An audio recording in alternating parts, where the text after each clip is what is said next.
importanteng take-away ko ay ang power of sharing our personal stories. Dati, akala ko ang pag-aaral ay puro lang libro. Pero dahil sa pag-open up namin, mas nakilala ko ang sarili ko, yung mga strengths and weaknesses ko. Ngayon nalaman ko kung saan ako dihado at kung saan ako magaling, mas malinaw na akong plano on how I can grow and improve as a student. Pero hindi ito tungkol lang sa akin. Part ito sa kakayahan nating makinig sa iba.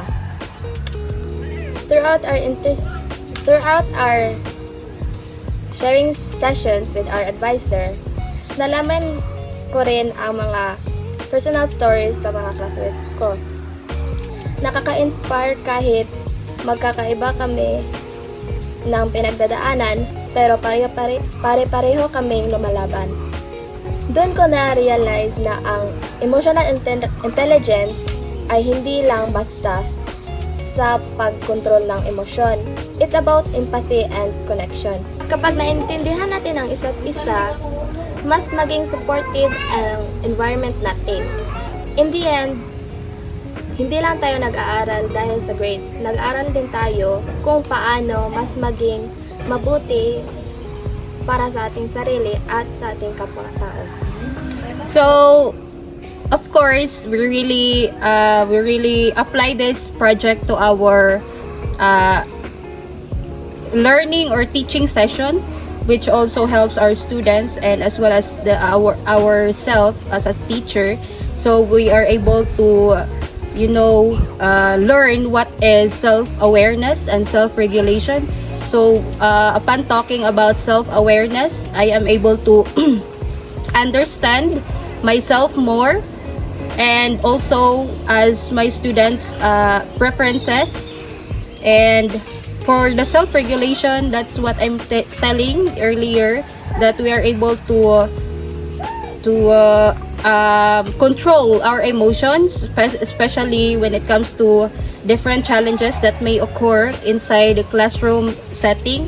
So in that way, we can teach better, not just a content, not just the concepts, but also we were able to understand the feelings of our students, which is, I think, that's the most important thing as of now, especially our teenagers nowadays. They are more vulnerable when it comes to their emotions. So thank you so much for this project, Ma'am Pearl.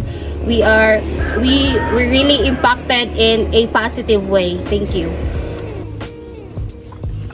Okay, so before, ang akong anak is spoiled jud na siya, no? So then nighttime nga dili masunod iyang gusto, of course nang magdabog siya or basta sahi magsingka na lang nga na. But now I have observed na kanang hinay-hinay bitaw na change iyang behavior and iyang personality, no? So karon na ka-observe ko na kabalo na siya mo manage or mo control sa iyahang emotion. And then karon po kanang ganahan na siya nga permi makashare sa iyahang problems or issues nako, no? Siguro ganahan na siya nga ako iyahang outlet bitaw. So nay one time na ako siya gi-ask if na changes about niya, and according to her na sa ilaha daw ng RHGP, no, ilaha daw ang teacher or ilang advisor kay na daw sila session na mag-sharing sila, and then their teachers are teaching them unsaon pag-manage ilahang emotion ingana. So happy ra pud ko na naay positive changes na nahitabo sa ako ang anak, no, na ay personal growth na nahitabo niya sa school.